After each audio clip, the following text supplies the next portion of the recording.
Now we talk about all the time not spooking bucks and ruining your hunt, really looking at your land as a sanctuary and a core area that you're never infringing on, and the value of that, especially when it comes to small properties, especially when it comes to managing a public land hunt. Now, some of you in public land, you go hunt an area for a week or a weekend and you're not coming back, well, then you can hunt a lot more aggressively than the rest of us. It's almost like you can hunt a little bit more haphazardly. You go in, be aggressive, hunt, try to get something. You're not hunting for the marathon, you're hunting for the sprint.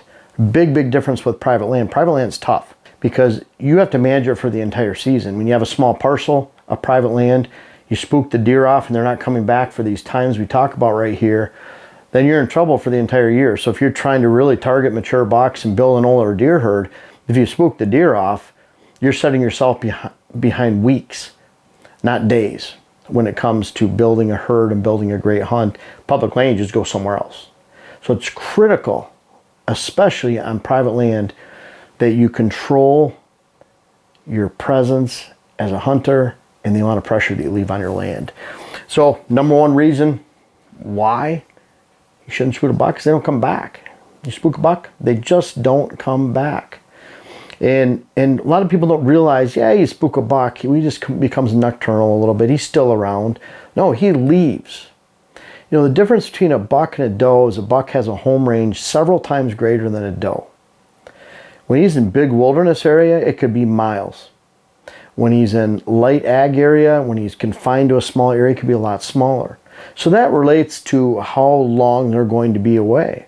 If they have a lot of cover, like in a big wilderness or woods area, and that's not even a north to south thing. That could be Kentucky, big giant hardwoods, Pennsylvania, the Allegheny Forest up north, for example, federal land, where I like to hunt. Could be the UP of Michigan, northern Wisconsin, Minnesota, upstate New York. Could be some big giant hardwoods in Tennessee, Louisiana, some bottom down there.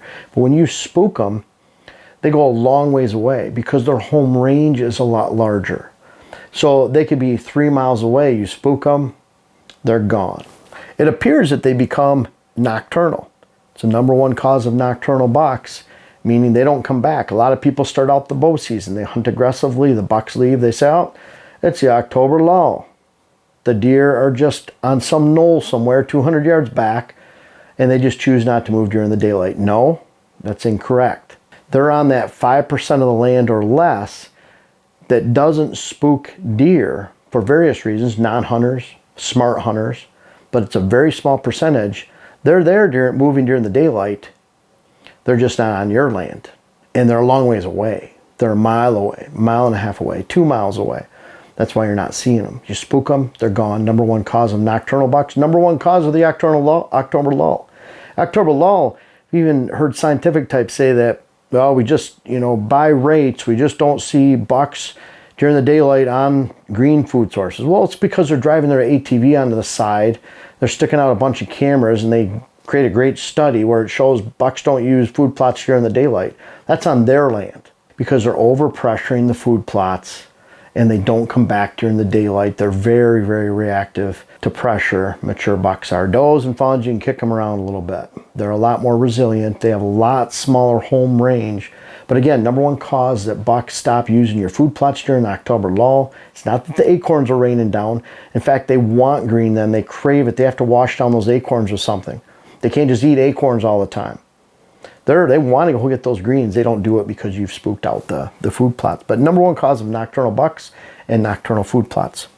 Number two, when you spook deer, this is really important, it exposes deer to fence lines and crossing fence lines. And what does that do? It exposes them to an exponential amount of other hunters.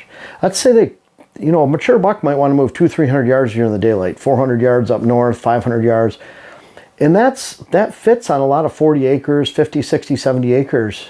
Maybe your neighbor's low pressure area where they don't hunt. But bottom line is, it fits a lot of small areas that bucks will travel on during the daylight hours.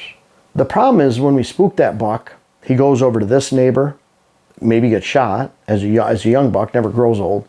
But he moves over to this neighbor, this neighbor, this neighbor, this neighbor, keeps getting pushed around the neighborhood.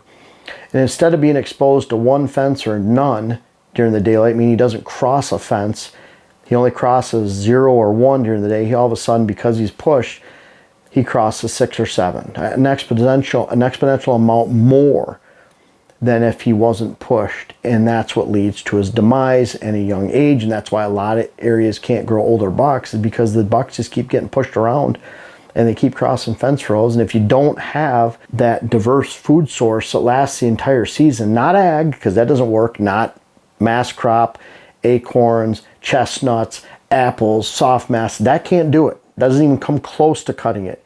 You have to have browse, hardwood regeneration browse that's available October, November, December, January, February, March. And you have to have to complement that with a high quality food source like a food plot on private land.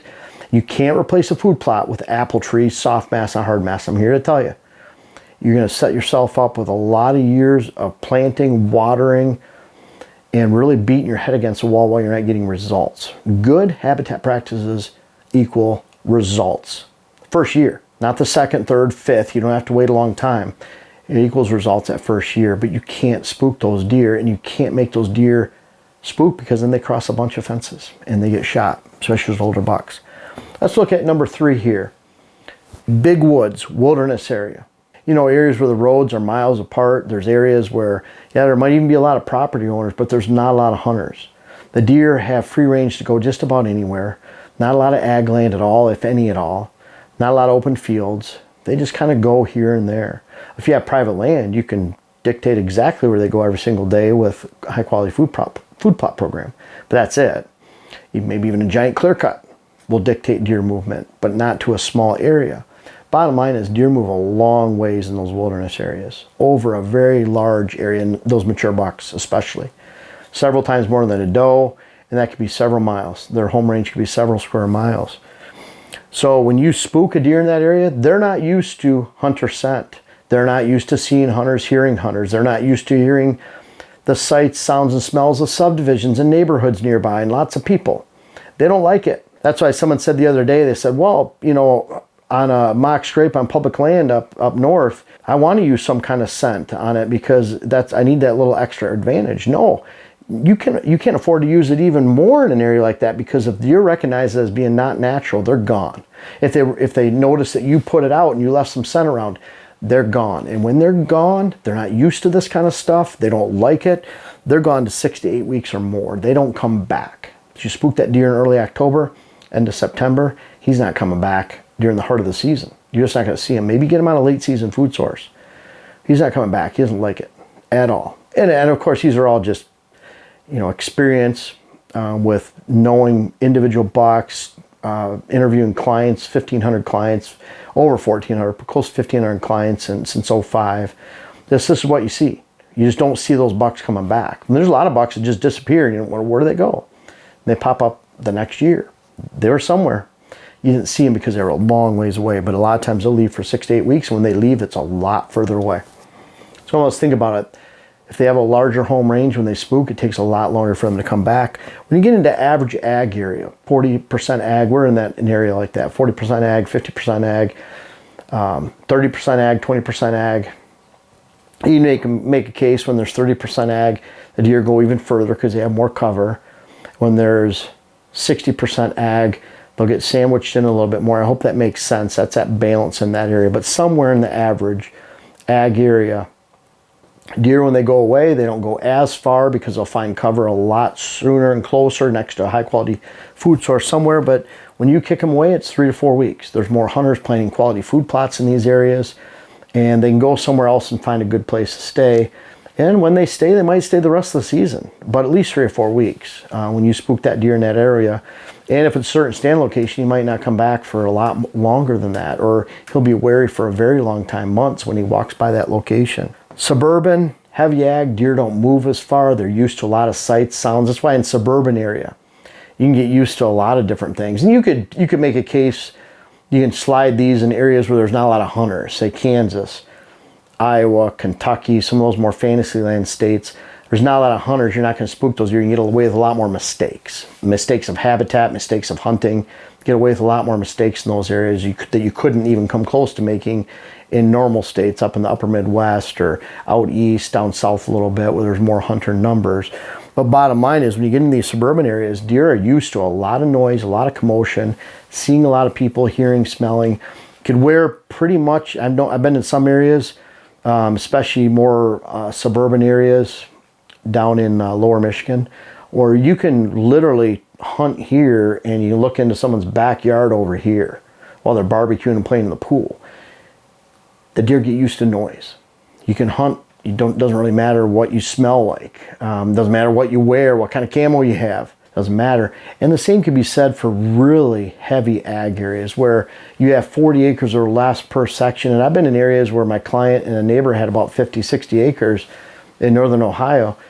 And there wasn't another tree or holding cover big enough to hold a deer within 2 miles in any direction. So it can be very, very heavy ag. In that case, bucks are sandwiched into cover.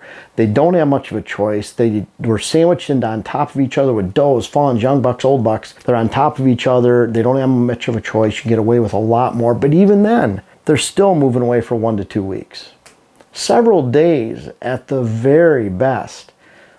But a lot of times more like 1 to 2 weeks. And a lot of times when you're hunting late October, early November, and it's a rut, you just don't get that time back that they're going to be around.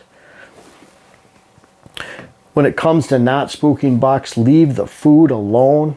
High quality food is a must in food plots, but you have to leave it alone. If you spook out the deer on the food plots, you're done. They're not going to be in their bedding areas. That's why it's so much more important to not spook them in the food source, because if you're spooking deer out of the food sources, then those bedding areas that relate to those food sources aren't full of the older bucks in the neighborhood. They're just gone, and when they leave, it's miles to many miles, depending on if you're in an ag area up north. That's why they don't come back for several weeks at a time. On average, when you spook a deer, keep from spooking your food sources. Hunt with the wind. Don't ever look at it like, well, this stand is in a good spot. It's right in the middle of the property. I'll just take that time where I go in there in the rut and hunt it. Now you just wasted the rest of the season because you were invasive on one hunt. The smart hunters learn to pick away on the outside like little jabs, really making smart, strategic decisions when they go in to hunt, even hunting less, which equals a much higher rate of success.